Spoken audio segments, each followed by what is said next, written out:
మన వలన ఒకరు సంతోషంగా ఉన్నారంటే అది మన వ్యక్తిత్వం.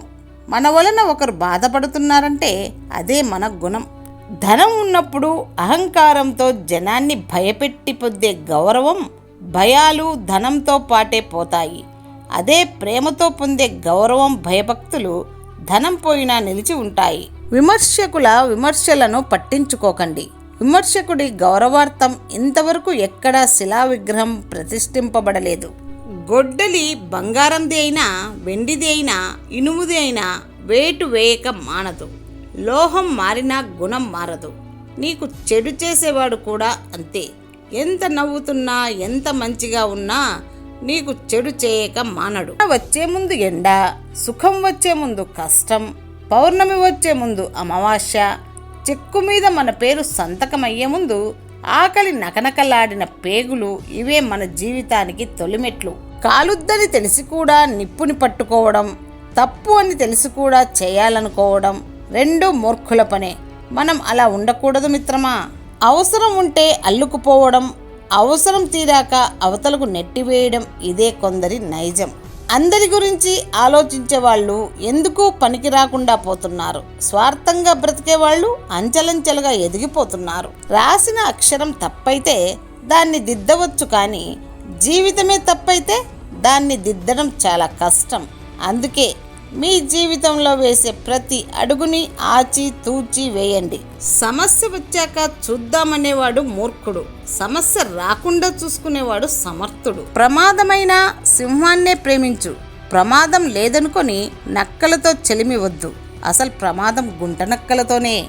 ఎలుకతోలు, కుక్కతోలు, తాబేలు వాసన, పంది బుద్ధి, చెడ్డ వ్యక్తి ఇవి జన్మలో మారవు. పని చేయను రానప్పుడు పౌరుషాన్ని చూపడానికి బదులు తగ్గడం ఎంతో మంచి పని. తగ్గడం అనేది చీఫ్ కాదు, అది ఎంతో బుద్ధిగలవారు చేసే పని. చిటికెడు బుద్ధి లేనప్పుడు ఏనుగంత బలం ఉన్నా వృధా.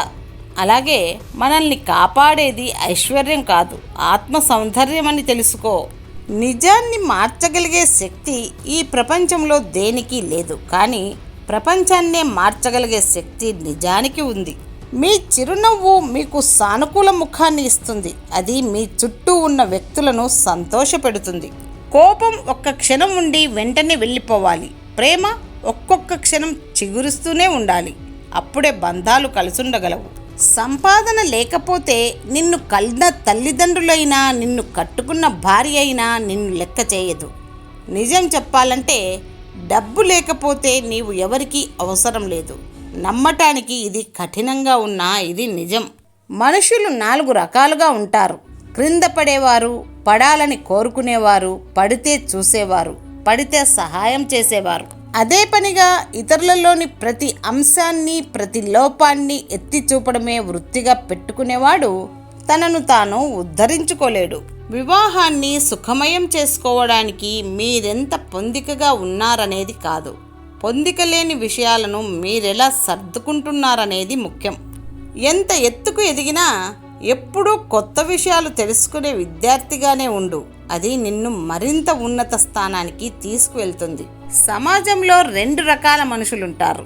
మనం సంపాదిస్తే ఓర్వలేని వారు కొందరు, మనం ఖాళీగా ఉంటే ఎగతాళి చేసేవారు కొందరు, మనం మంచిగా బ్రతికితే అబ్బా వాళ్ళకేంది అని అంటారు, అదేమీ లేకుంటే చులకనగా చూస్తారు, నవ్వుతారు.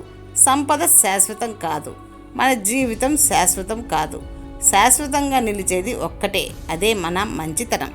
మగాడు మత్తుకు అలవాటు పడితే మార్చుకోవడానికి కొంతకాలం పడుతుంది, కానీ ఆడదానికి అలవాటు పడితే కోలుకోవడానికి జీవితకాలం పట్టవచ్చు.